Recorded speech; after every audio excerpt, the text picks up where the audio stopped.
dramatisch. Is een, So which film it must be in Plumstead?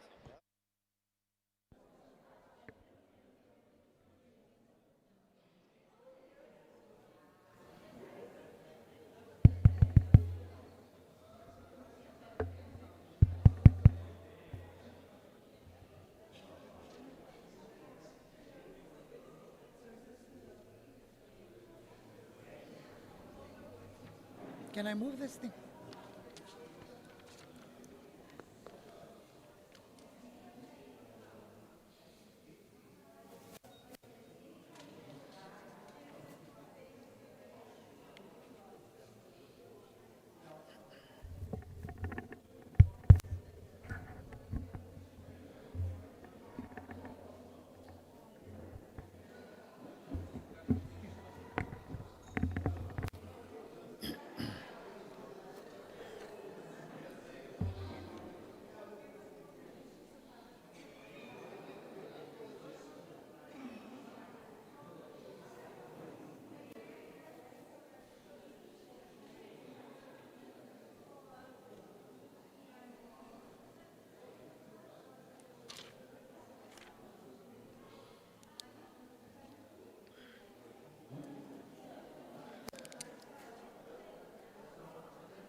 Okay.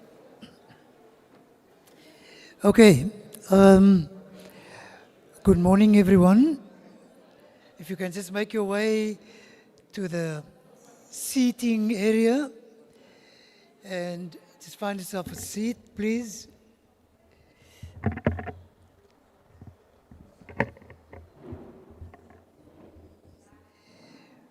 Okay. Sorry that we're running a few minutes late. We sort of did the airline thing. You know, people make bookings on airlines and then there are so many no-shows. So many more people confirmed, but they didn't pitch up today. Or maybe they got sidetracked by last-minute Valentine shopping or whatever. But as there's a proverb that says, whoever is here was supposed to be here. So thank you for coming and welcome to this important occasion. At the outset, I want to congratulate Professor Cleophas, the promoter, and I want to congratulate Dr.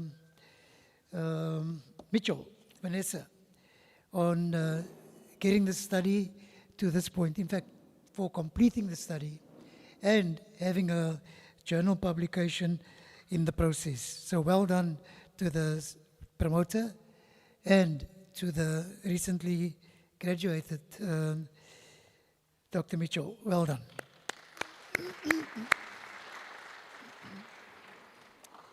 Okay, there are copies of an article which we'll put out somewhere. It's there now. You can take along with you and read in your own time, and also an abstract of the thesis. So I'm going to abuse this little 5 minutes I have just to give you a little background how I met Dr. Mitchell. Actually, she's looking concerned there. She can't remember what happened, but it's nothing sinister. It just the context was Francois has these research seminars, and he had one at the place called Freedom Bakery here in Bergvliet. And there were people present there. I know Roderick was there, Barry Firth, Paul Hendricks, and Vanessa was there too. And it was my first time meeting with him. And so I'm hearing that there's a lady here from Robben Island. And Robben Island and Freedom Bakery. So I'm getting all kinds of things going through my head. And next thing, the people are passing around these little sachets of white powder. And now I'm thinking, Robben Island Freedom Bakery, white powder. Now I'm getting more and more worried. But actually, my concern was not well-founded because the white powder was normal sugar. Because Freedom Bakery was a refined carbohydrate institute or setting. So no sugar allowed. They only allowed some, what was it called? Coconut supplement to stir your sugar. But these guys knew what's going on. So my freedom was intact by the end of the day. The white powder didn't get me into trouble. But anyway, so I meet a lady from Robben Island in the mix there. And if I can use that old cliche, she was really bright-eyed and bushy-tailed, full of enthusiasm, brimming with enthusiasm. And really, clear about what she wanted to do, but still open to suggestions and room for improvement and asking questions and so on. But I think what stuck with me was enthusiasm and, a clarity about what it is she wanted to do. So it comes as no surprise that she took this study to its conclusion in the way she did. And well done again.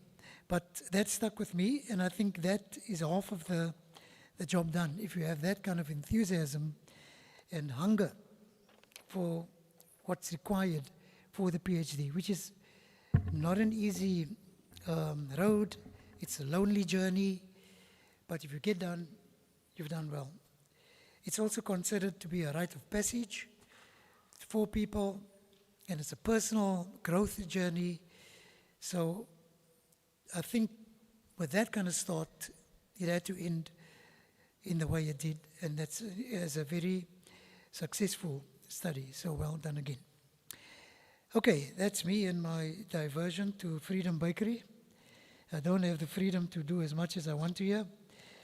So without further ado, I'm going to call on the principal of the school, Mrs. Fadia Maiberg, to say a few words.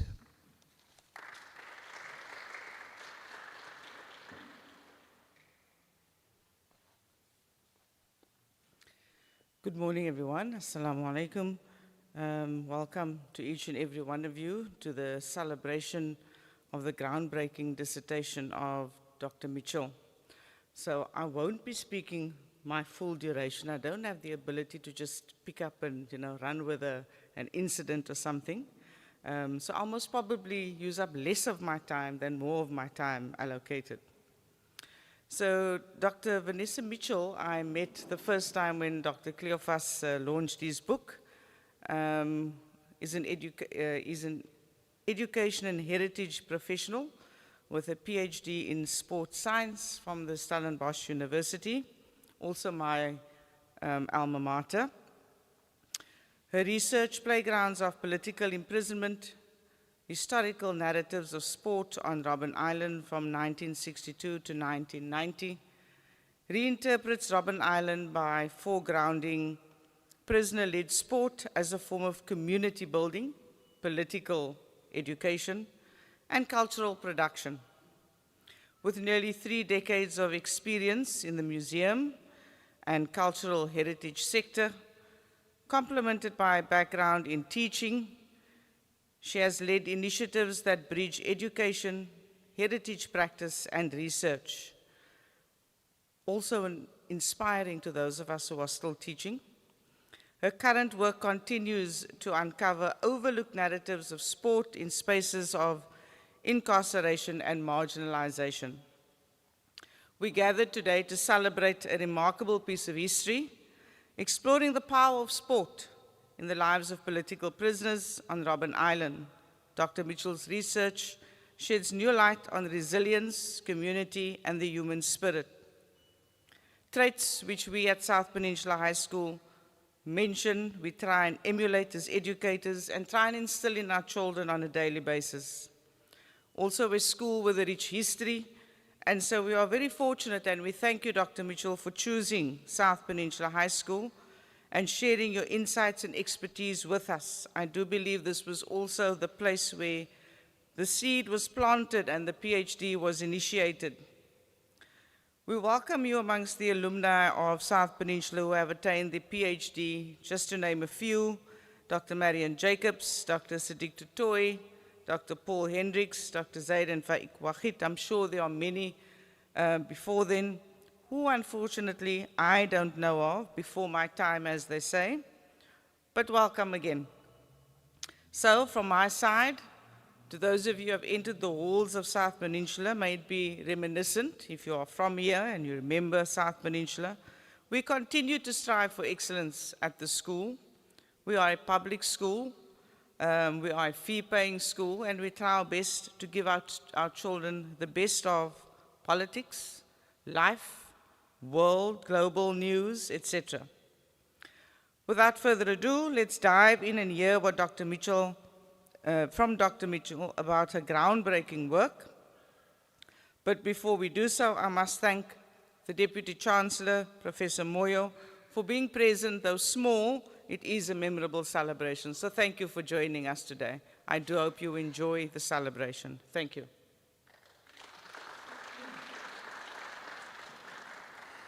Thank you, Mrs. Maiberg. I think we're just going to juggle the program a bit, and Professor Cleophas, he will come and set the scene before we have our next speaker. Right?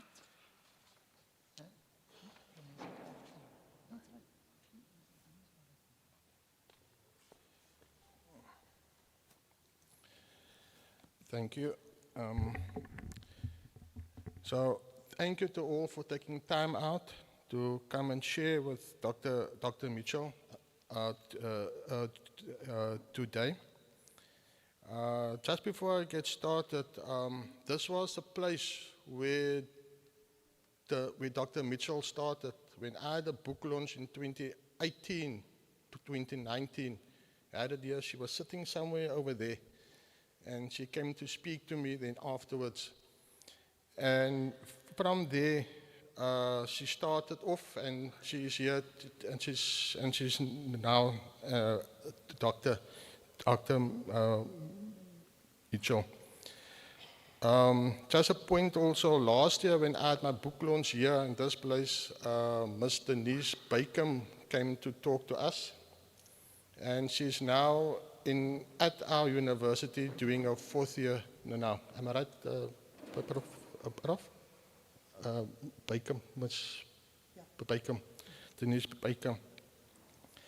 So thank you again to the school. You have always said that we can come and do things here. When I come into the school and I always ask Ms. Meiberg for something, she always says yes. So thank you, Mrs. Meiberg.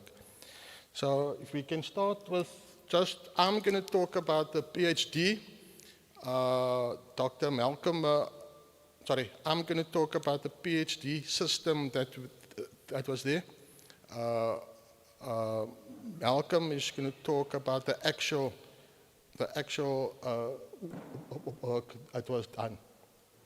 So the next slide. So Vanessa, the 14th of when was August, will be a very special day. It happens only once, so you must not forget that. I think we all were so in a phase there, standing there. So again, I want to tell you, it is a big achievement that you had. Well done. And you shared it with people, very, very, very special. There. Next one. So our PhD and master's team that we have in sports history is a very, very small team, but we are very effective. This morning, Natasha Lowe, sitting in the middle there, was speaking on radio. Miss Abuke was there. She's at the moment coaching. And of course, Dr. Vanessa is here today. So our PhD in sports history we got at Stellenbosch is a very, very small team. There's somebody, I don't want to mention the names, but there's somebody sitting here today that is about to start also on a doctorate. And we hope in 4 years' time, 5 years' time, we will be back here. We'll be back here to celebrate it. Next one. So if I can just take you through what we actually done. So the first time I met Vanessa was here at the school. As I said, she was sitting over there and she came to speak to me. Then she started to think. One of the things, if you do a doctorate, you must think. And why I say that, we're living in an age today of virtualness. People don't think. They go to the computer, and then they think what they get there is what they're supposed to be saying. So in 2021, during COVID, she presented at SAST. Then at 2022 was extremely busy time. It was her first presentation that she had at the University of Texas. Then she again presented at SAST. She submitted a proposal. She presented at the African Society for Cultural History. And she also presented at the South African Society for Historical Studies. 2023, she presented at the 67th day of the faculty. In 2024, she spent the time busy with her research. And then the big year was in 2025, where she presented at the Historical Association. We were in the session for sports history, and all in all, there were about maximum of, I think, 12 people, 4 of us, and yeah, so sports history is a very, very small field. People don't actually count us in the same line as what to do physics and maths and science. But we are a very effective field. And then last year also she presented at the Biomedical Research Institute. And then she also presented the poster, first one, and that is up there at the back. She published in the International Journal of the History of Sport, which we have there, and we ask you please, if we are done here, to take one. And then the 14th of August was a big day when it was announced that she passed the doctorate. But Vanessa, you have now departed to becoming doctorate now. Okay, so this year she's presenting at the International Society for the History of Sport, Taiwan. She's also going to be submitting a book chapter, and in 2027 she's going to be submitting a book. You are on your way now to becoming doctorate now. Next one. So the significance of the study, I'm not going to talk about the study. Malcolm is going to talk more about that. Those are all the spots in the world, what the United Centers, that is what the United Nations have said. We know there are more. Okay. Interestingly, her study also said that that was not a political detention center until the 1970s, eh? Your study, okay? So none of those sites, none of those studies there have looked at how do political prisoners use sport to survive. So your PhD that you have now is going to remain a foundational work. People that's going to come now will have to refer to your study. So I want to thank the 3 examiners also, Professor Fiona Silken on the left, Professor Gertrude Vester, there are of you people who might know her, and then Dr. Malcolm McLean, who's going to be talking now. They've done a fantastic job. I don't know if I should say it, Vanessa, but our first report when we got back, we got very, very scared. I thought we are not going to make it, but Vanessa, you showed that you can. But I mean, it was also due to him also. Next one. So once again, I'm not going to say much. Well done. You are now becoming doctorate now. You have got your doctors, but you're becoming doctorate now. And I'm looking forward to a long life in the field next to you. Thank you.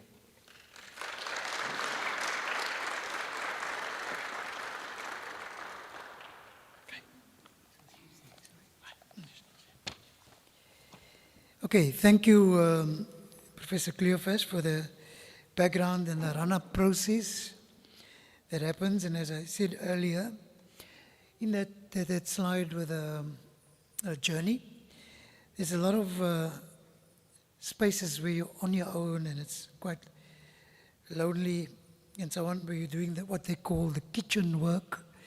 the behind the scenes work to produce what eventually ends up in the dining room, which is now and just before this, the graduation.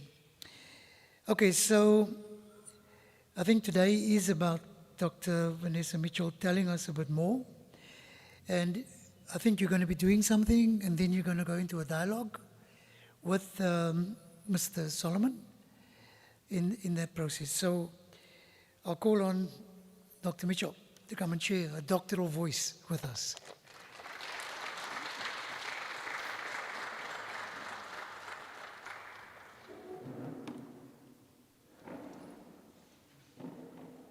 I feel so like it's my coming out party.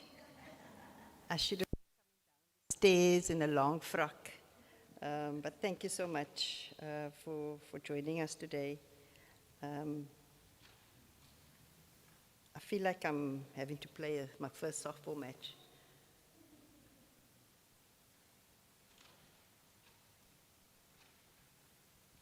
It's a very special day for me today.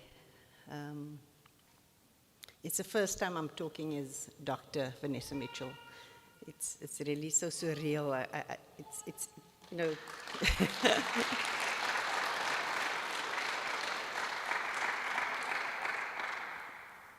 So thank you for joining. I know it's Valentine's Day, and I'm sure you would have wanted to be somewhere else. But thank you for showing me love today, and in return, I'll show you some love. I was really so excited to see my aunt, my mom's sister, who is the matriarch of our education. She's the first teacher in our family. I became a teacher, and both her granddaughters are also teachers. So it's in the blood. Education is in the blood. And then my cousin, my child of my heart, she's a baker. She made me this beautiful cake I'm going to show you a little bit later on, for us to celebrate with later on. But let me not get into that. So before turning to Robben Island and the study that I've done, my relationship with sport is both personal and historical. I grew up in a family where sport mattered deeply, not only about competition, but it was about discipline, it was about belonging in a community and identity. Sport was a space where values were learnt, relationships were formed, and stories and histories and legacies were passed down from generation to generation. And it's just a pity that those kind of community activities are no longer around, because we see the commercialization of sport happening across the country and the world. But I want to share with you a little bit about my history and where my love for sport comes from. And in the next slide, I want to show you where this love comes from. I'm not sure if anybody can see. And this morning I was sitting looking at my presentation, and I realized, oh my word, the first slide is all about women. But there are strong women in my family. And the first picture over here, this woman over here, is my grandmother playing hockey. Martoy, your mother, Gillian, our grandmother, playing hockey. And those of you who don't know, my mom passed in June this year, and we were rifling through her things, and I found this certificate of physical culture, and Prof. Cleophas will be very happy about that. That's his field, physical culture, where my mom, Enid Mitchell, got an award for 3rd place for physical culture. Also in 1963, this woman here is my mother, and she was part of a ladies' rugby team in 1963 when they played for Perseverance, one of the first rugby matches, I would say, in the country. And then from my paternal side, this is my father's sister, Auntie Kathy, and her 2 daughters, who also played hockey. And I might just add, Auntie Kathy was in her 60s already, And she and her daughters were playing in the same hockey team. So it's in my blood. It's really in my blood. And the next slide, and again, as I said, I didn't realize I was splitting the males and females, but it wasn't deliberate. And of course, the sport, like I said, is in my blood. And my Buddha over here, he's sitting at the back there. His nickname was Stormy because he tackled like you gone. My hero. And I think if it wasn't for the apartheid system, he would have been a Springbok fly-off through and through, my brother. And then my cousin is also sitting at the back, Clive, next to my brother. And this uncle here was also my father's brother, and Clive's father were also ardent baseball players. The man of the moment, my father. He was the one who really cemented our family in sport. He was a man of great principles. So much so that he vowed never to put his foot at Newlands cricket or rugby because he was a staunch, non-racial sports person. And this personal journey led me, or it's the result of my love for sport. So as a sports person, I experienced firsthand, and the influence of my family becomes evident in the next slide, where I myself played sport. The picture here is me, this is me here, bright and beautiful, don't know what happened. And I made the Western Province softball team during the SACOS period. We played for SACOS. And then later on, post-unification, yes, that is me, diving for the ball, and I did catch the ball. One of my coaches used to say, excuse my French, Jenny, how does it go again? Fall up your back, break your neck, maar vang die ball. So that was my coach. And then, of course, my legacy, my son took over, and he's here also today, took over. He loved hockey, and hopefully he will pass it on. Not yet. I'm too young to be a grandmother. So yeah, that's the influence of my family on my love for sport. And this personal journey of sport led me to sport history, particularly histories that sit at the margins, those untold stories. And in many ways, the values I first encountered through family and community sport, discipline, fairness, collective responsibility, and dignity are the very same values that I later encountered during my study, where I encountered people like Marcus Solomon, who under extreme conditions, the sporting practices of political prisoners in Robben Island thus became this powerful site where lived experience of sport intersected with questions of power and memory.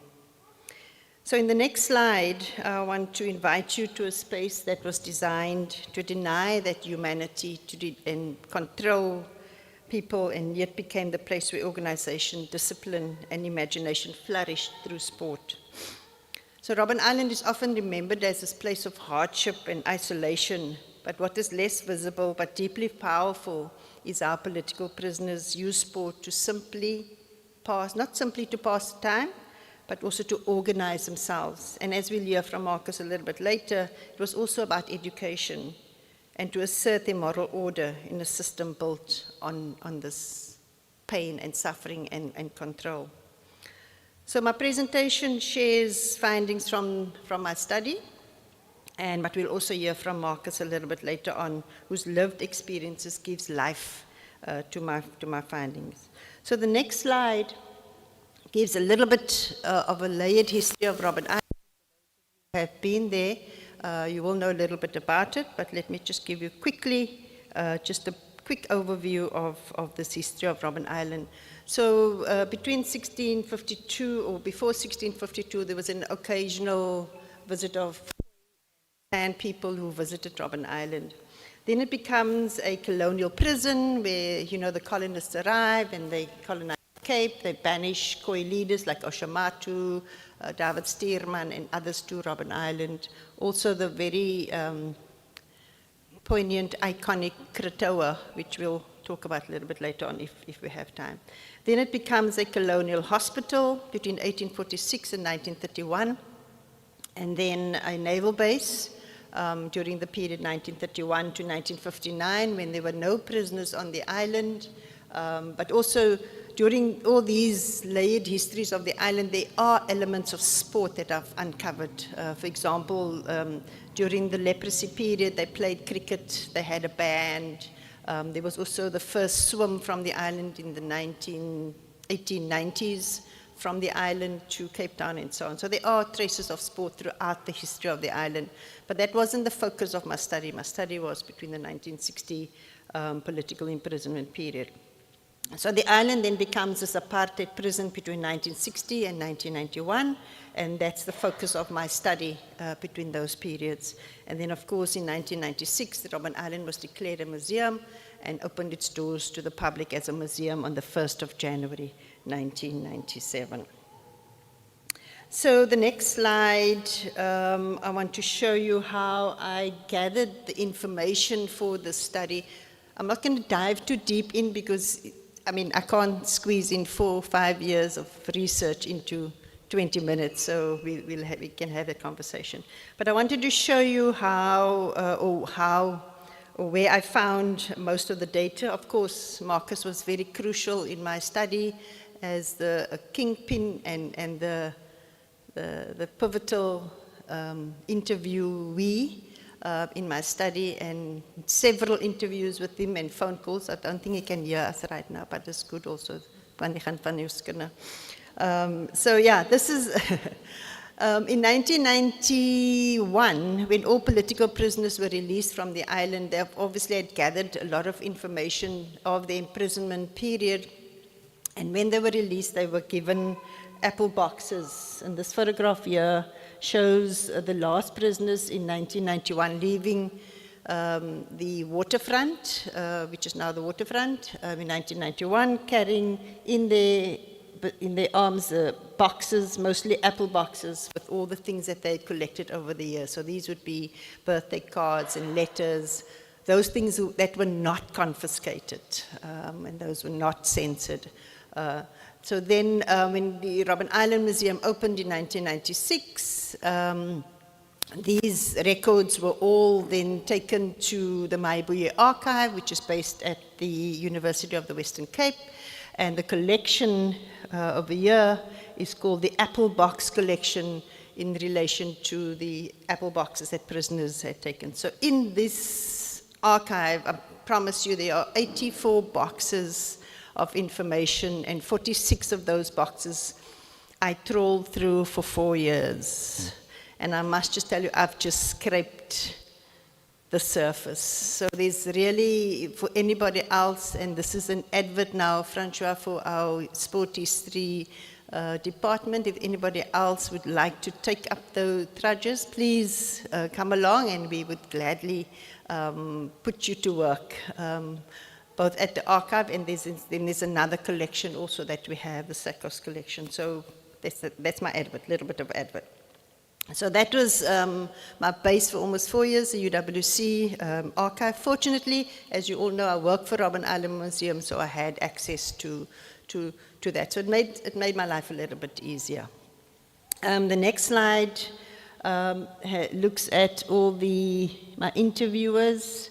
And it was quite a daunting task, firstly. Marcus was very, very open to me interviewing him. I initially identified 50 prisoners to interview. Unfortunately, many of them were imprisoned in the early 60s. They've obviously passed on, so I had, fortunately, Marcus around. I managed to interview Eddie Daniels quite early, Kwedim Kalipi, Lalu Chiba, Mac Maharaj, Kathrada, and this person here, Shirirish Nanbai, he was the first secretary of the Makana Football Association, which I'll talk a little bit about later. And this man here, Lionel Davis, when I came to Robben Island for the first time as an employee, not a prisoner, as an employee, on the 6th of January 1997, I got off the boat and there was this man, Lionel Davis, with this big black hat and shouting, come to me, and, you know, I'll take you to the prison. And he was the first prisoner, former prisoner I spoke to about sport. And he said, en you know Afrikaans, Marcus? Ja, ons het gespeel, maar ons het ook net so gespeel, nie regtig gespeel nie. But anyway, Lionel Davis was the first person I spoke to about the sport, and he almost kind of planted the seed, you know, and then but I'd known already about the Maebuye archive. Lalu Chiba might also, if I might just for 1 minute also, add that he was the person who transcribed Nelson Mandela's book, The Long Walk to Freedom, into smaller handwriting, Lalu Chiba. But let me digress. So rather than asking questions of these prisoners whether sport was important, my research asked how sport was organized, why seriously, and what did it mean to prisoners who were denied that agency. So the core finding of my study is that the sport on Robben Island was a structural social institution. It mirrored the kind of society that prisoners were imagining beyond prison. Remember, they were imprisoned and they, you know, confined. And this kind of imagining was based on rules, on fairness, on accountability, and collective responsibility. But that wasn't the conscious decision that they made. They just wanted to play. But eventually that desire and love for sport and competition transcended into this wonderful, multi-coded organization. The next slide describe what I call the playgrounds of Robben Island. And you know, when we think of a playground, we typically think of swings and sliding boards and sand pits and roundabouts. But in the Robben Island setting, the playgrounds are embodied in a structured play spaces such as the rugby fields over here, tennis courts over there, but tennis courts here, and soccer fields, all within the confines of barbed wire. So the prison is located within the confines of the prison, a maximum security prison, which at the time held across the years, held approximately 3,000 prisoners during the period 1960 to 90, and is divided into the isolation section, which is here, and the communal sections, which is here. And Marcus will tell us that the two never met, but the sport was started in the communal cells, and then prisoners in the single cells also had their own kind of sport. So the new arrivals on prison would arrive into the section here, and then you would be screened and then taken to the communal cells. So under these conditions, in the sport, prisoners had to endure difficult conditions in terms of food. Food wasn't equal. They had to wear prison clothing. They had to do hard labor. And in reality, it was just not a lekker place to be. In the next slide, and I'm jumping now, you know, I've done all the research now, but in the next slide, we get a sense of the multi-coded organization of the sport on Robben Island. And as you know, the literature on Robben Island, about Robben Island rather, has primarily focused on the hardships of political imprisonment and rarely dealt with the themes of sport and recreation. But despite the role of sports in modern society and the vast literature on Robben Island imprisonment, the relationship between the two has received sparse scholarly interest. But one of the strongest findings is that organization itself was a form of resistance. So when prisoners felt the aches and pains of lengthy hours, they longed for some kind of recreation and sport. And they then devised a plan. Every Saturday there was a thing called klagtes en versoeke. Right, Uncle Marcus? Klagtes en versoeke. Can you hear me? Yeah.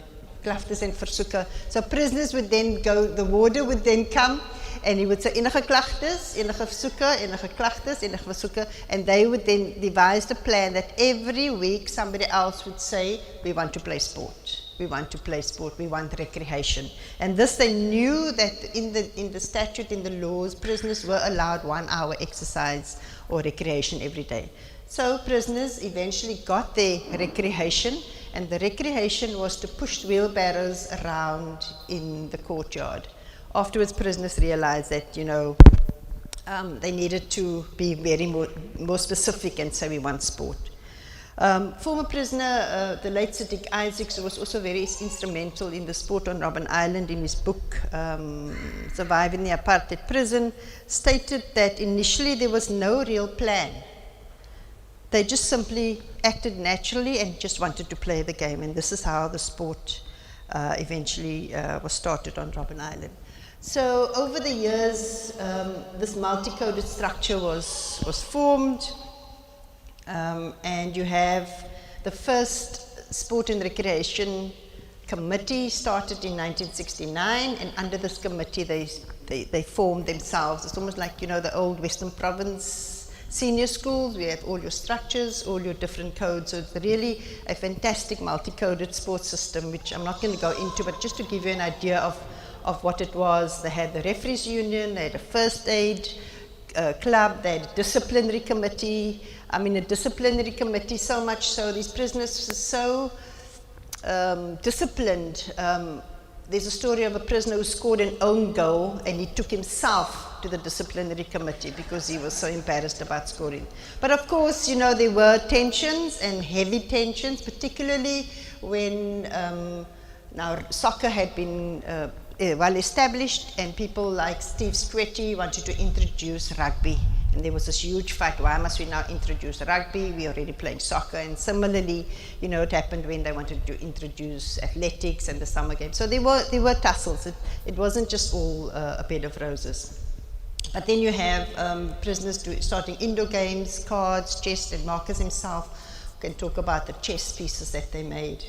And then, of course, the Makana Football Association started in 1969, the Robben Island Amateur Athletics Association, 1970, Island Rugby Board, 1972, Summer Games, which became very popular and was based, and it's so unusual that although prisoners were in prison, they also understood what was happening outside. So they based their summer games on the structure of what an Olympic Games would look like. So they would have your athletics, your obviously no javelin and no shooting for obvious reasons, but they would make up games. They would have three-legged race, egg and spoon race, late for work.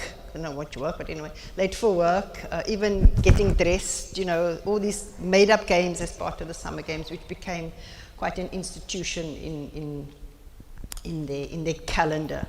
Volleyball Association, lawn tennis, tennis, film committee, and record clubs, and so on. So you can see really a great multi-coded sport was started. So if you go to the next slide, this is the only photograph of prisoners playing sport.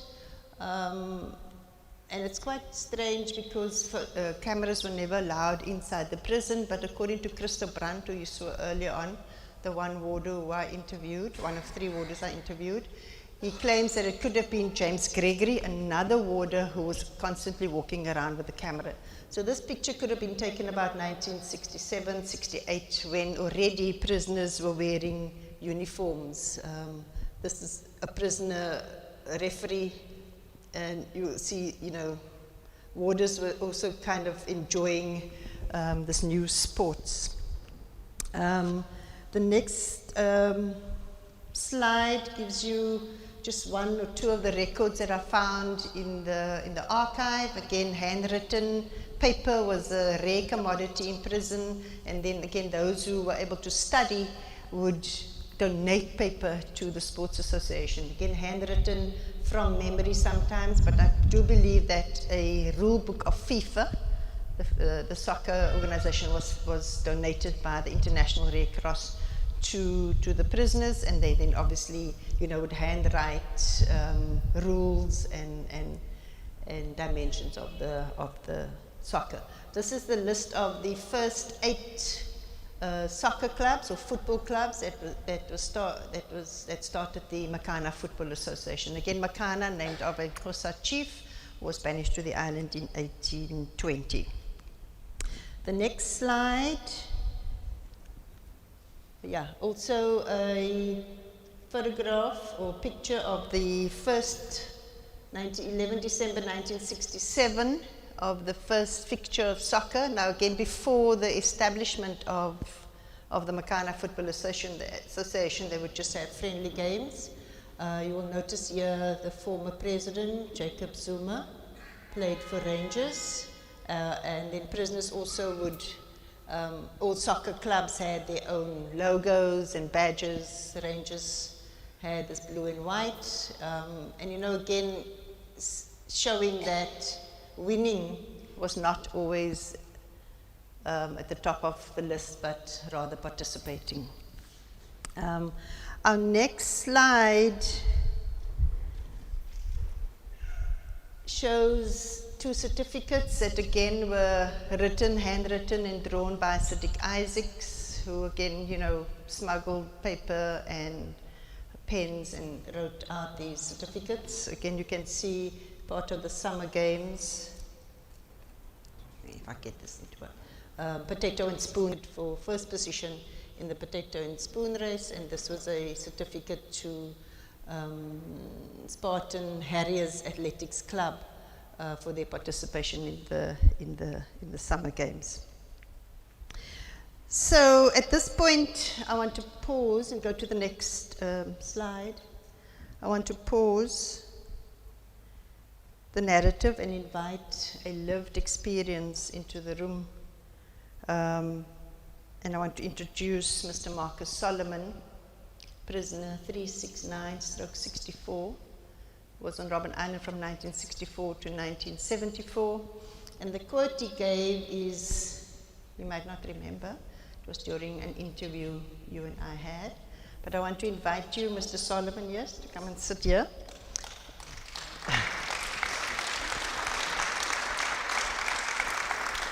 Sit, Malik, yeah. So, Mr. Solomon is not only here to confirm my findings, but also to deepen the research. And the conversation is one that we need to hold dear to us, because libraries like this are very rare to find. So it's really an honor for us. So Mr. Solomon, I'm going to ask you, Uncle Marcus, I'm going to ask you a few questions and you can answer me. So when you think back to your time in prison, what did it mean to organize the sport, something properly, in a place designed to control you? Can I Yes, yes. shall I stand or Yes, should I? you Okay. You're free now. Okay, fine. I love that. Firstly, I want to congratulate you on achieving this doctorate, but also thank you for doing the research. I think it's a wonderful capturing of some of the experiences. But before I answer the question, Vanessa, I want to just come back to that point. But even before that point, Robben Island, and we have discussed this, some of my comrades and I have discussed this. Over the last few years in particular, I'm on record now in saying Robben Island is the story of males.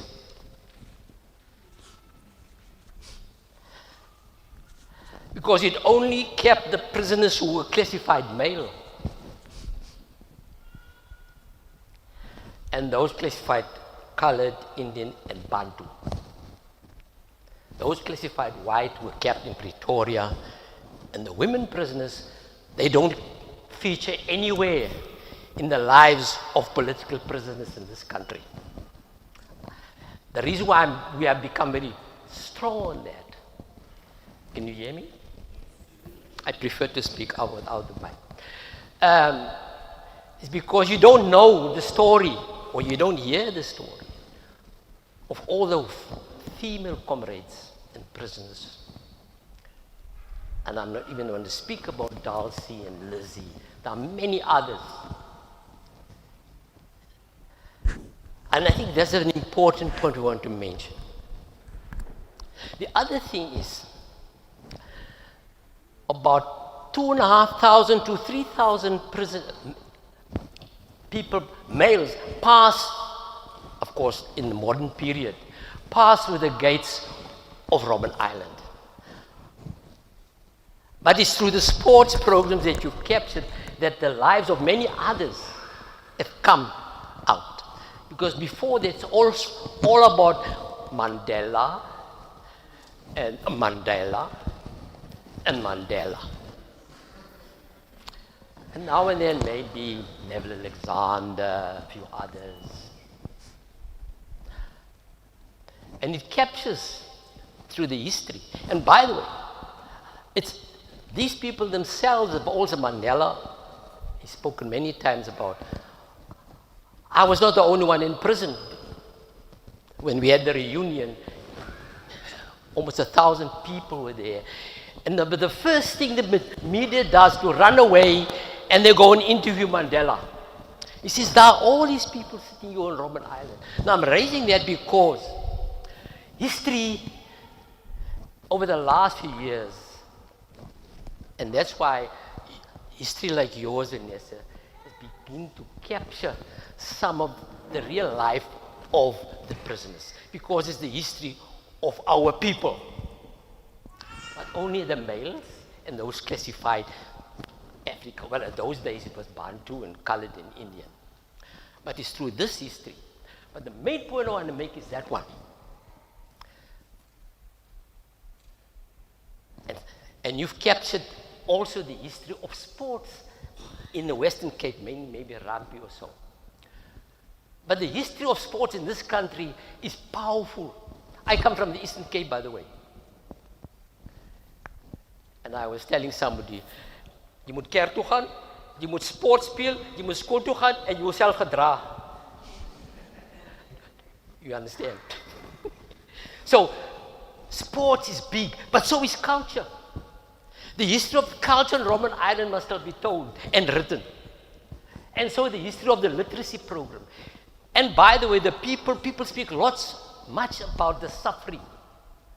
We never speak about the suffering of the wives and the girlfriends, families, and in particular, the lives of the children. You can't imagine. In fact, we used to say, when you're an activist, a conscious agent, you're not a victim. You're a casualty of struggle. You must resist, and this way sports becomes important. In fact, we had about 5 or 6 people who played national sports. Muter and a few others. I don't want to mention, I don't want to go there. But I think I would like to preface my answer with some of those remarks. I think it's very, in fact, just one more. Recently somebody did, Sadiq Isaacs in his book, he writes about the cultural program. Once one day, our choir came together and they sang Handel's Messiah. And when a young lady from somewhere, she did history and about this. Now, Handel's Messiah is a very famous piece in music. And then she found that some of the first African choirs toured Europe. And they sang Handel's Messiah in the 19th century. And the same thing with sports. I was speaking to Francois. It's fantastic. In where I come from, sports, athletics, not so much athletics, but bodybuilding, etc., etc. So, now, what is the question again? Yeah. What is the question? So, when you think back to your time in prison, what did it mean to you to organize your sport even though you were incarcerated? And Oh. Mr. Solomon, you only have 1 minute. Oh, thank you very much. Yeah, you have to be very careful with that because I think I'm free with time also. So, so that it was very important because we had people who'd been involved at sport at the national level. They'd been chairpersons of clubs, secretaries of unions, coaches, etc. Like your first in the new dispensation, Stephen Twete, was the recording secretary of the Border Rugby Union when he was 16. When he came with all that wealth. We had people who chairpersons, secretaries, etc. And by the way, Ashwin Desai, in his history of sports, he writes a lot about that. So it was very important because we then organized, and all that wealth came to the fore to help us deal with the situation in prison. Thank you. Thank you. Another question? No. So initially, like Siddiq said, it wasn't, it was just a natural thing to do, to want to play, to keep exercise to your mind. So why was it important to change that playing into formal structures and rules and your formal structures? Thank you for the question. Again, people started already playing in the cells, by the way, because we were in the general section. These were big cells, but we had space, and of course we were very overcrowded at some times. But especially the young people from and there's the other thing, by the way, the majority of the comrades were already in the 20s and 30s and so on. But we had a few young people, especially from now Gauteng. In them days it was the Transvaal, Pretoria, and they were already involved with soccer. In fact, one or two chap like Pro Malepa, he was already being recruited for professional soccer those days. Comes to prison, and they didn't wait for anybody.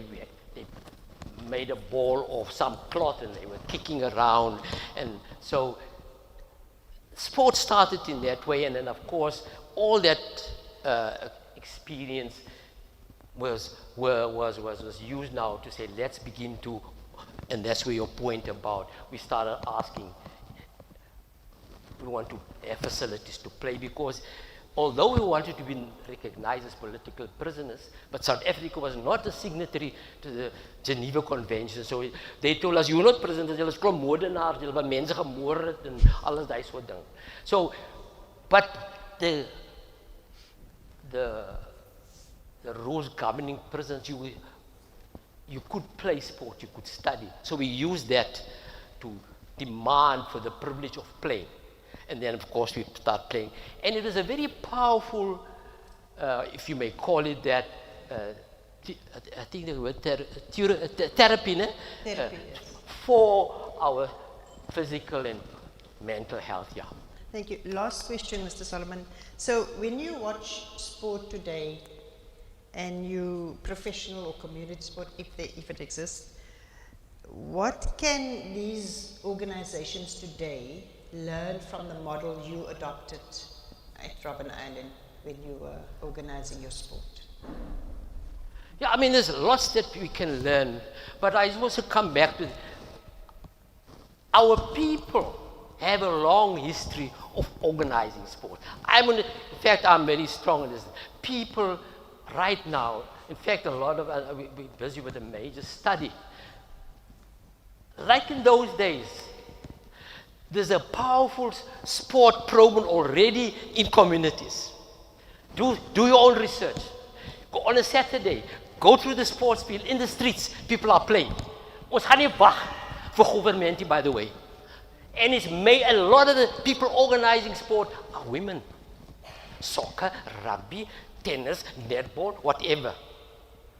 So it's already there. People have never abandoned, if I may. And this is where history writing again is important. On a Saturday, go into the communities. What is lacking are the facilities. That is what's lacking. When 2010, this government built 4 or 5 stadiums, 5 billion. the organization I belong to said, with 5 billion rand, you can build 5,000 sports fields and sports. So what is lacking really? It's a state-sponsored infrastructure to facilitate playing. It's very disorganized, obviously.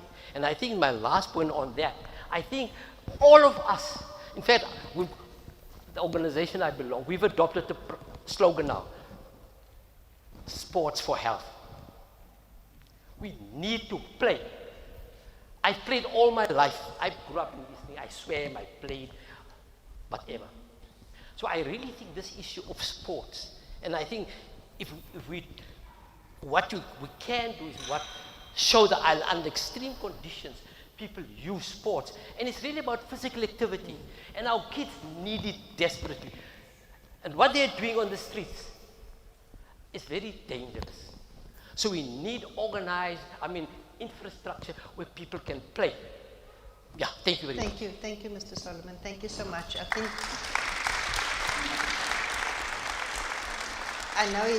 I know former political prisoners, when you give them a chance to speak, because they've been shut up for so long, they talk forever. But so I must hold him in. But just in conclusion, sport on Robben Island teaches us that sport is never neutral. It can produce inequality, but it can also model justice. It can be exclusionary, but can also teach responsibility, fairness, and care for others. The prisoner's commitment to organization reminds us that values matter more than victory. And I think this is something that we instilled before when we played soccer, rugby, hockey, Mylene and Sharon. Sport is not simply about the past. It is about power, memory, and whose experiences are valued. And as a marginalized community, we need to write that. So without sport history, we risk treating sport as entertainment alone, detached from its social and political consequences. The history of sport on Robben Island shows us that sport can be a site of ethical struggle, leadership, development, and social imagination. Studying these history helps us to understand contemporary debates about governance, transformation, inclusion, and values in sport today. Sport on Robben Island was not about escape, it was about preparation for freedom, for leadership, for ethical life beyond the prison. The satisfaction that prisoners derived from organizing sport was not necessarily tied to any grand ideological vision, but instead lay in the simple act of surviving with dignity. Sport offered a momentary escape from the harshness of prison and became a way for prisoners to create something meaningful that allowed them to rise above their circumstances. So as we leave today, the question is not only what prisoners did with sport, but whether we are taking sport seriously enough as a social institution worthy of critical study, protection, and care. Thank you so much.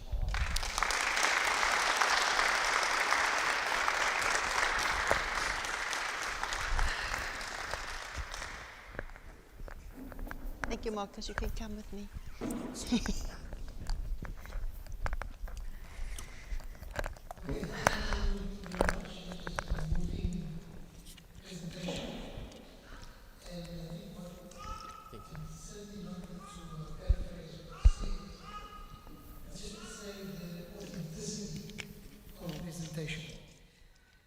Was very touching, and to integrate such complex actions, interactions in such a study is very important to lift out that which is often in the background and ignored by mass media and commercial media. So thank you to you for that, and I think that sort of is a theme running through Francois' work, so we thank him for that as well. Okay, so we're going to link up with Dr. Malcolm McLean. If I'm not mistaken, he's in New Zealand. Sorry? Say again? London, good. So we won't wake him up. Okay, is the technical team, do you have him? Okay, let's wait for them to calling London. Hope the undersea cable is still intact. It breaks so now and again. I don't know if it passes Robben Island or just does the Atlantic Ocean route. Okay, we'll wait on him. And then Professor Karen Wellman is not with us. She was unable to make it for today. So after Malcolm McLean, we'll move on to Professor Moyo, and then we'll have some closure.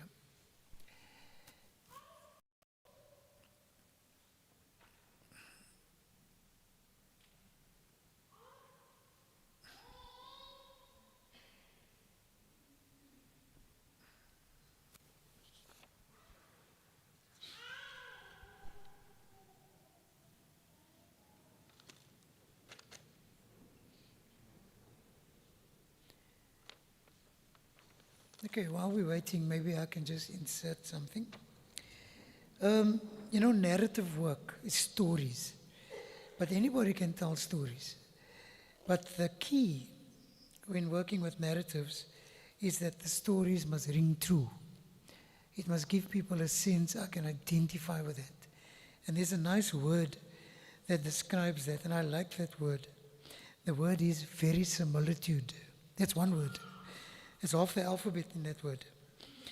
Verisimilitude just means it rings true and it seems that it actually happened and people can identify when they read and hear the stories. And I think this, what you've heard so far, certainly has that quality of verisimilitude. So thank you for that as well. Say again?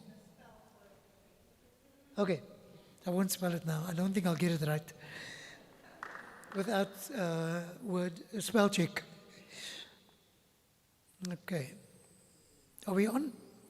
Okay, then a warm welcome to Dr. McLean. I think we've spoken before in one of the book launches. So okay, while we're waiting, maybe I can just insert something. Narrative work is stories. Okay. But anybody can tell stories. But the key when working with narratives is that the stories must ring true. It must give people a sense I can identify with it.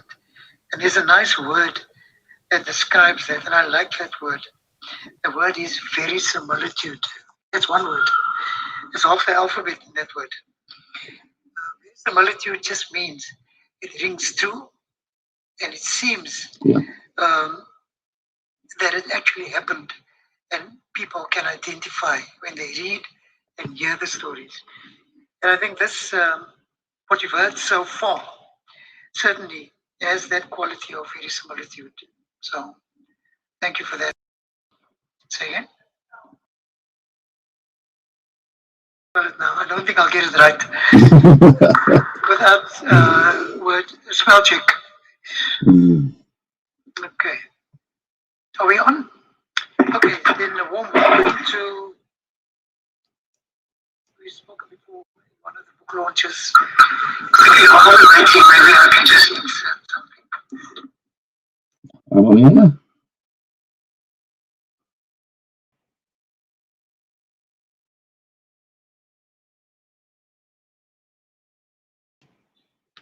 When working with narratives, is that the stories must ring true. It must give people a sense I can identify with it. And there's a nice word that describes that, and I like that word. The word is verisimilitude. That's one word.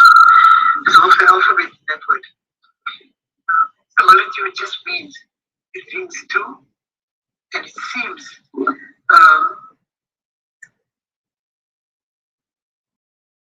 that it actually happened, and people can identify when they read and hear the stories. And I think this, what you've heard so far, certainly has that quality of verisimilitude.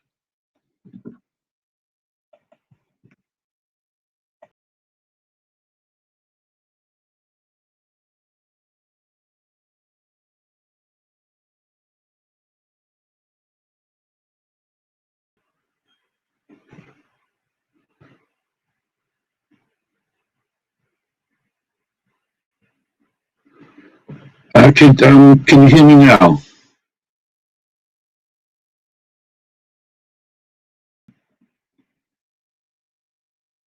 No.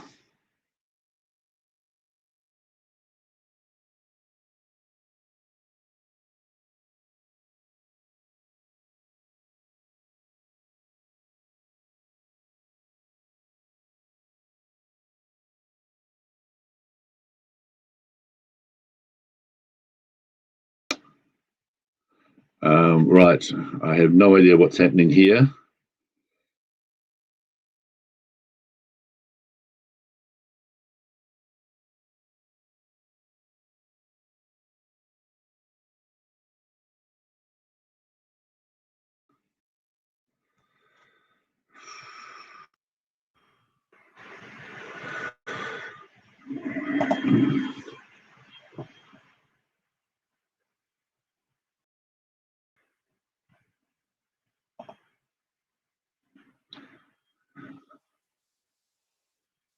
Can you hear me now?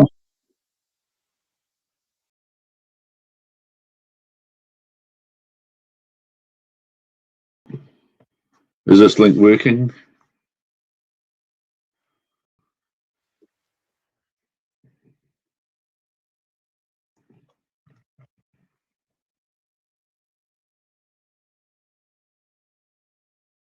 Samuel, Vice Rector at Stellenbosch University. I don't know your portfolio, I can't remember. But we'll call on her to do some closing remarks. Thank you.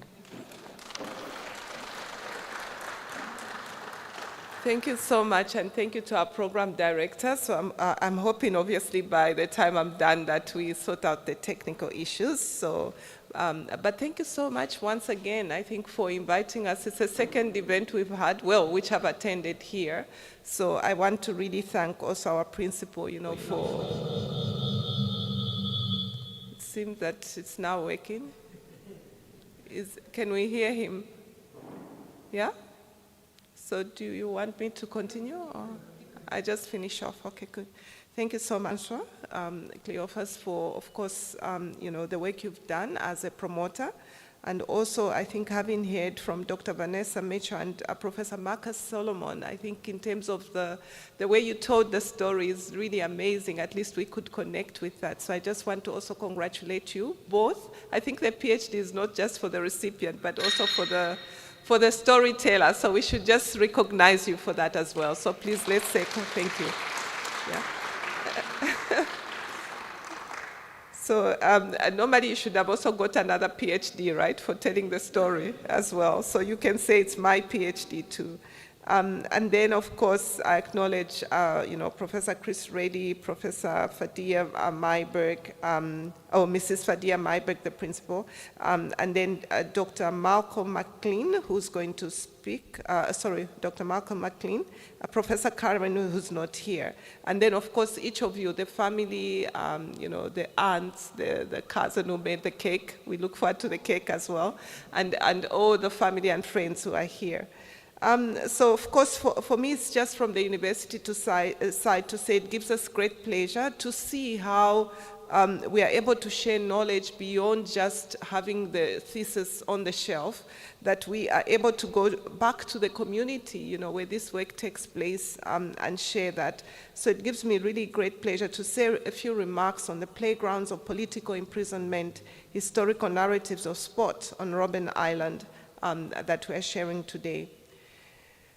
So I think the first thing to note is that from what we've heard, without retelling the story, is that historical narratives of sport on Robben Island, of course, give us some insight in terms of what was happening there, and the role that sport played.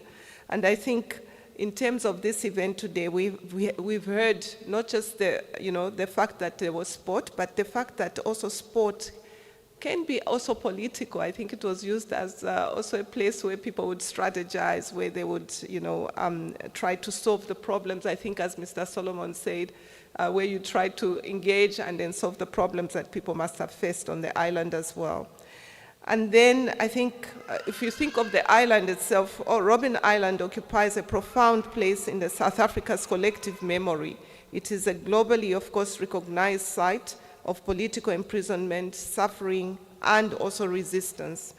What this work tells us is also so powerful in terms of illustrating how sport often is seen as peripheral or recreational can become a space of dignity, solidarity, discipline, and quiet defiance under conditions designed to strip people of their humanity. These narratives, and this narrative we heard today in particular, also show us that even in the hardest circumstances, human creativity and hope persist. And for us, I think what you said, which was very profound, is that if we can just think about our youth today and the challenges that we face, and how we can use sport to bring our communities back and our youth back to normality. I think that's an important takeaway for me, to think about how we as people here and people who are also in universities, how we can actually contribute to, not just the debates on what we should do around recreativity and also the infrastructure around sport, but what we can do to actually influence our politicians, our government, our communities to actually build and contribute to infrastructure that can support our youth in terms of sport. And so for young people in this room, I think that this work is really especially important to us who still have the blessing of age. When I say us, who are not yet over 70, who still have hope as well. I think it reminds us that sport, of course, that we can actually make a contribution and influence those around us to put resources together that can actually help transform our communities and societies. I was speaking to, I think, one of the colleagues, is it your son as well, who was talking about the focus on youth and childhood development, but also youth. I think the focus on that is also very important to see how we can mobilize. So for me, this work also aligns with our focus on research for impact. We do a lot of research in the university, but our major challenge is how to get that research to the communities and how to translate the results we find into practical solutions.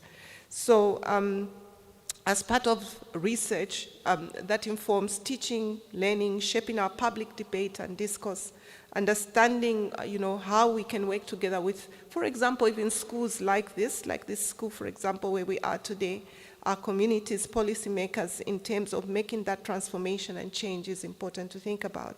So again, I want to congratulate the author and all those involved. Again, I think of course, the faculty and department that's not here, but to really thank the South Peninsula High School again, not just for hosting us, but I think you are a great example of how a school can actually engage with a university, not just because they are alumni, but I think the connection between the two, to see that actually schools and universities are not two different spaces, but if we work together as the university, the school, and our community partners and government partners and politicians, of course, we would be able to make a big difference in our respective communities, over and above what we are already doing.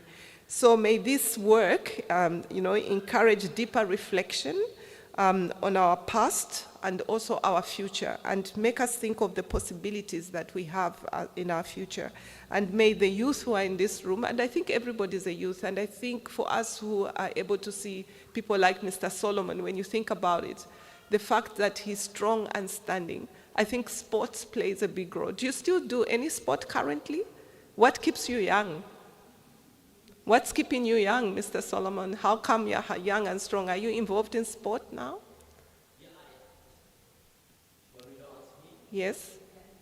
Well, as I said, I grew up in East Cape. Yes. I played sports all my life, and I spent part of my childhood before Calvin by the and so I'm a sea swimmer, just landfill reason. 87, I was 87. Sure, and I think we can. I would like to be like you when I grow up. But the one thing I want to say, Yes. we are drinking too much. This country consumes the highest amount of alcohol in the world. It's destroying our communities. Sure. We need to stop drinking. But we must start with the state closing down, Sure. including closing down the wine farms. Sure. Okay, thank you so much for those remarks. So at least we know that, and maybe on a serious note, the fact that, activity movement is important. So sports plays a big role, but history also tells us, it can teach us a lot about the future and the present, of course. And there's a lot to take away in terms of what we can do as a community in going forward.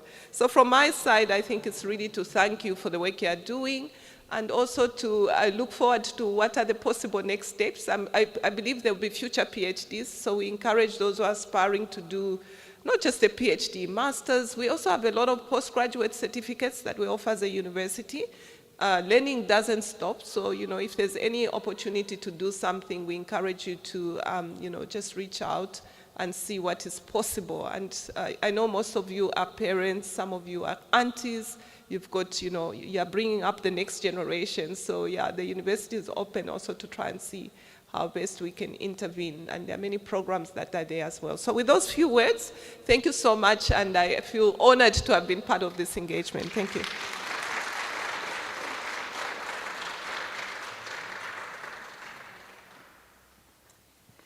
Thank you, Professor Moyo. You have a message to take with you to the university, to the Department of Viticulture, from Mr. Solomon.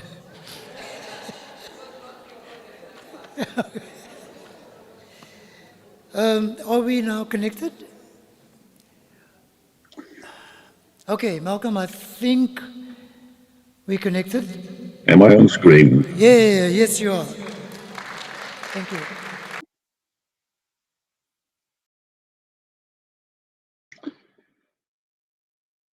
Right, so I'm going to start. Hang on, I just need to do something with my speakers because I'm hearing myself and hearing myself. Hopefully you can all hear me. Francois, you will WhatsApp me if you can't. I'm going to start talking. And I want to start talking firstly by thanking Francois for the invitation to be here. And to Chris for the introduction and managing the my befuddlement about tech. But most importantly, I want to thank Vanessa, that is Dr. Mitchell, get used to it, for the work that has brought us all here today. I was honoured to be asked to examine this thesis. And it's a particular sort of version of weird academic language, but when we decide that someone is worthy of being awarded a PhD, we decide that they've made a significant original contribution to knowledge. And those words, significant and original, are really important. It sets a high standard. And I was delighted with Vanessa's work that did precisely that. I've written some text for some comments that I want to make today, because those of you in the room who have heard me talk before will know I can burble on, and I really want to finish these at a time when both your tea and sausage rolls are still warm. So here we go. If I'm looking off slightly to the right, that's because that's where the screen with my text on is. Robben Island is probably bested only by Alcatraz as the world's best known island prison, and as the decades grow in number since they each last held prisoners, both have become increasingly sanitized and to a degree romanticized, but only from afar. Visits to both quickly remind us that incarceration, for whatever reason, is a bleak life, and existence under the control of, in many cases, fickle rules imposed by fickle people and fickle systems, relying on a combination of uncertainty and violence to maintain order, discipline, and authority over larger numbers of the incarcerated than there are the incarcerators. Now, before I talk specifically about Vanessa's thesis, a couple of comments that I just want to make, drawing firstly on the geographer Ruth Wilson Gilmore, whose work for many years has now focused on prisons, and whose classic workbook, Golden Gulag, explores the California prison system both as an agent of state power and as a beneficiary of capitalist profiteering. Wilson reminds us that while most incarcerated people did not kill or violently harm anyone, the, in her words, centrality of violence to all aspects of US life explains the intimate relationship between policing, prisons, and the military in the USA. She also, in the same context, and I'm drawing here on her essay, Race, Prisons and War, makes clear that she sees an end to that violence. And by end, she means both the termination of that violence, but also the consequences of that violence.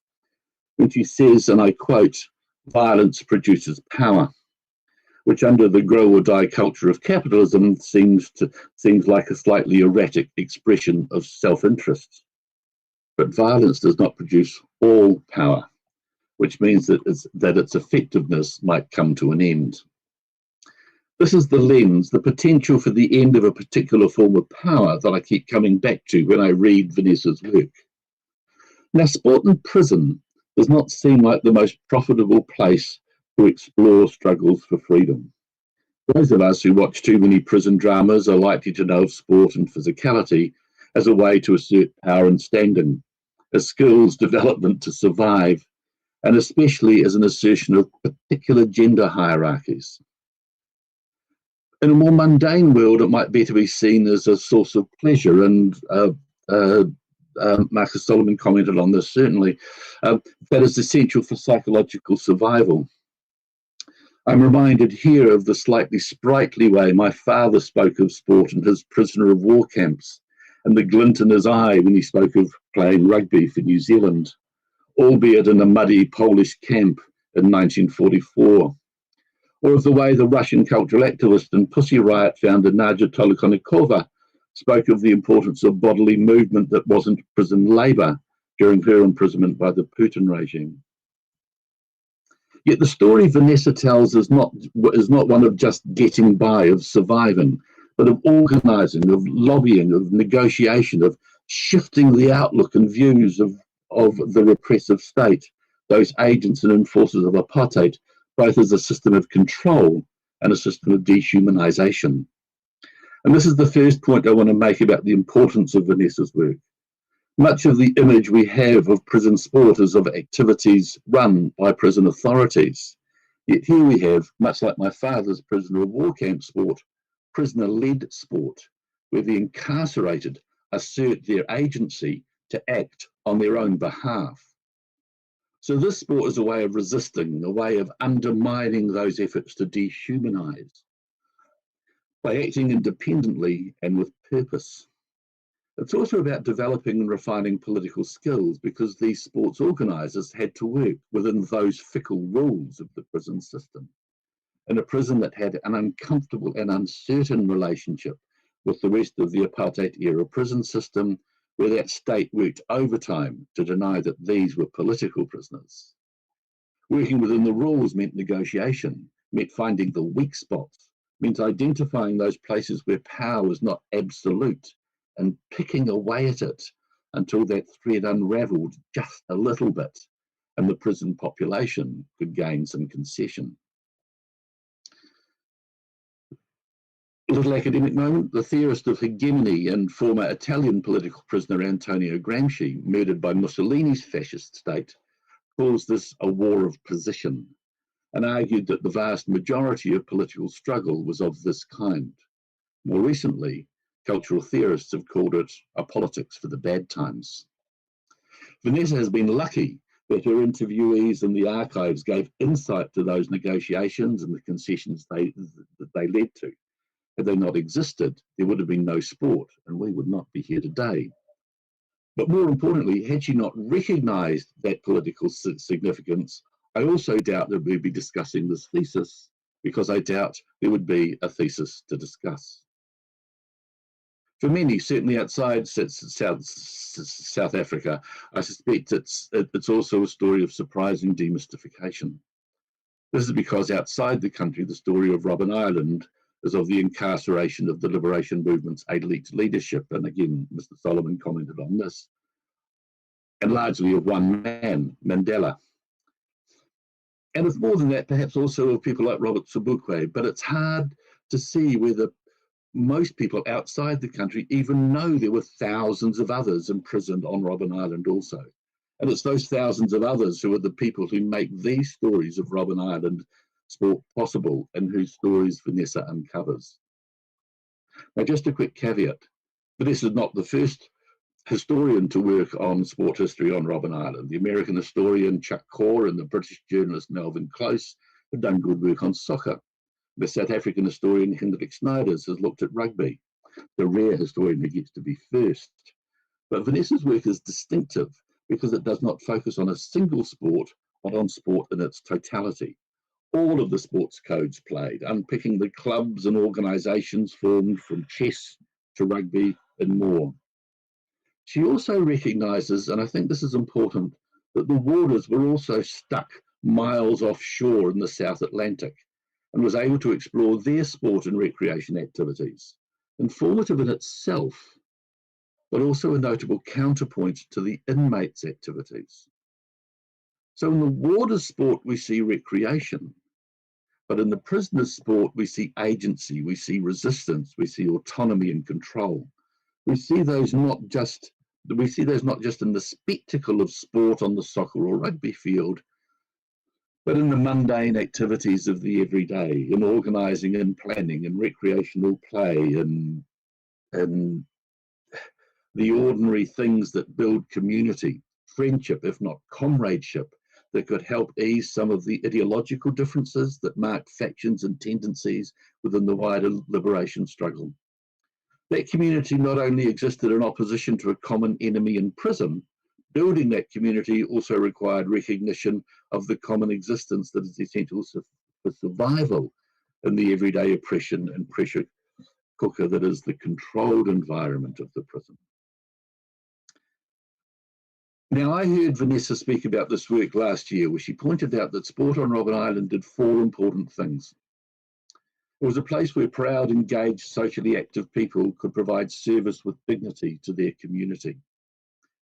It also provided many ways to be involved as an athlete, as a referee, as an organiser, as a club official, as a first aider, and more. On top of that, as already noted, organised sport became a place of resistance and resilience.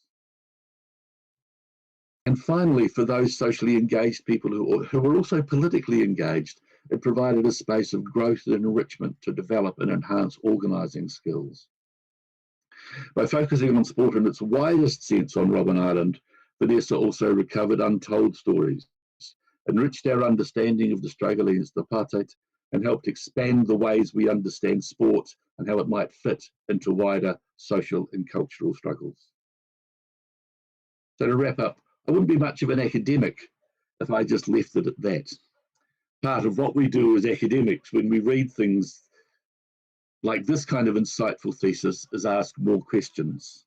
And I'm left with a lot here, but I'll confess that most are kind of obtuse and a bit obscure.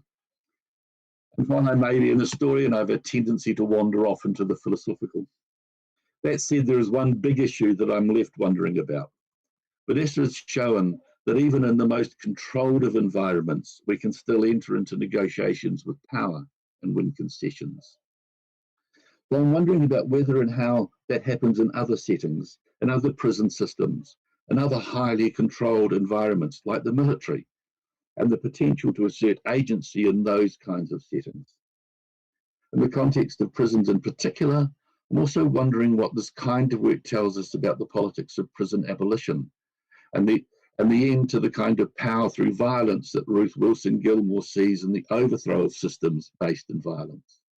Well, that's a conversation for the next conference I'm at, or maybe the pub. I want to echo a point that Vanessa makes in the thesis and that Marcus Solomon made today. There are many other stories to tell, stories of women in particular, or cultural practices other than sport, and I look forward to those. I commend Vanessa's work to you, and watch out for the book. Back to you. Thank you.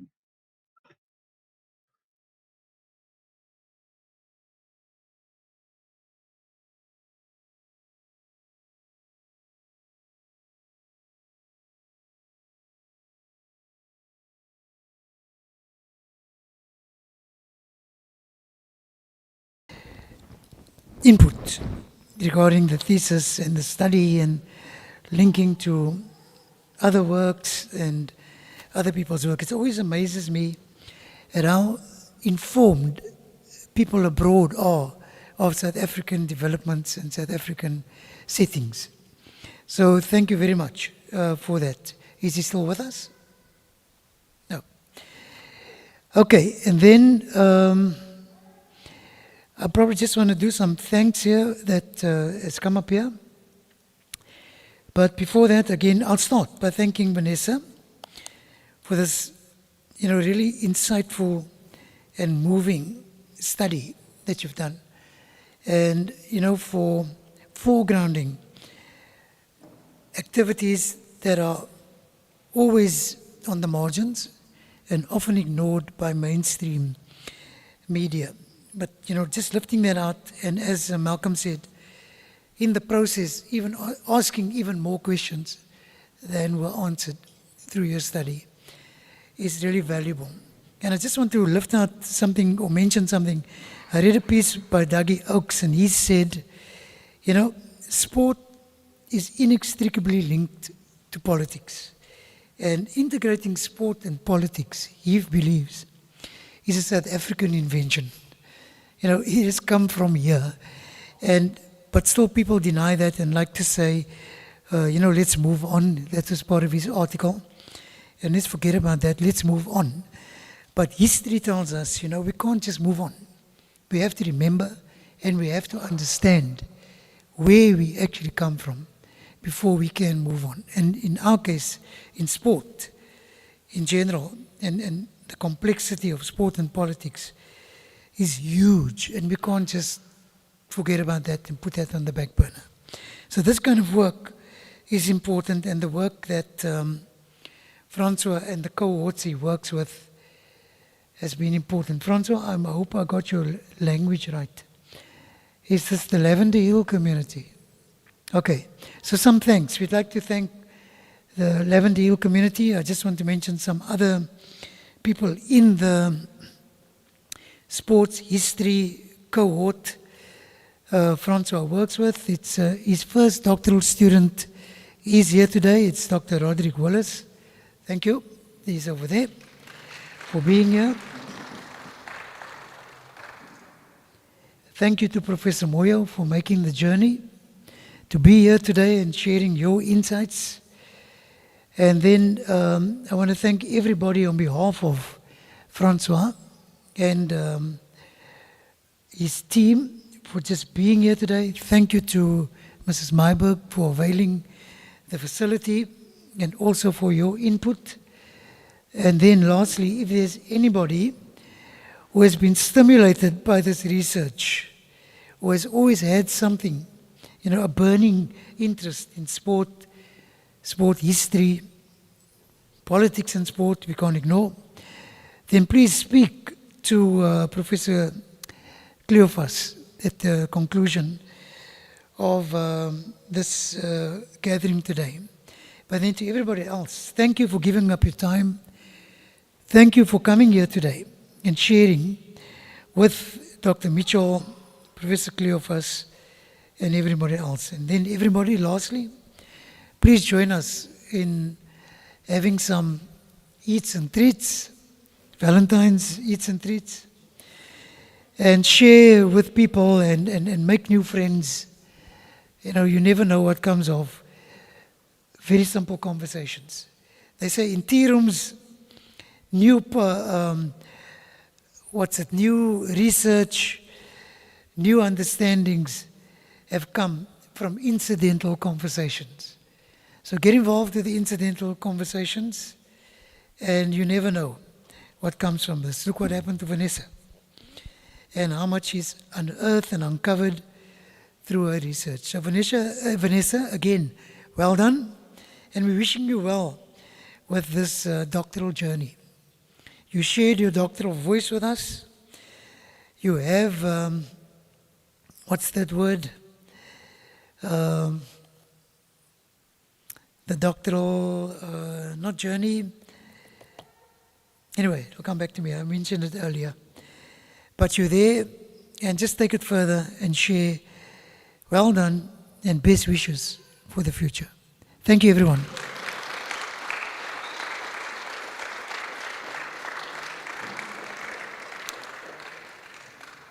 The word I missed was rite of passage. Okay, so please join us and thank you very much.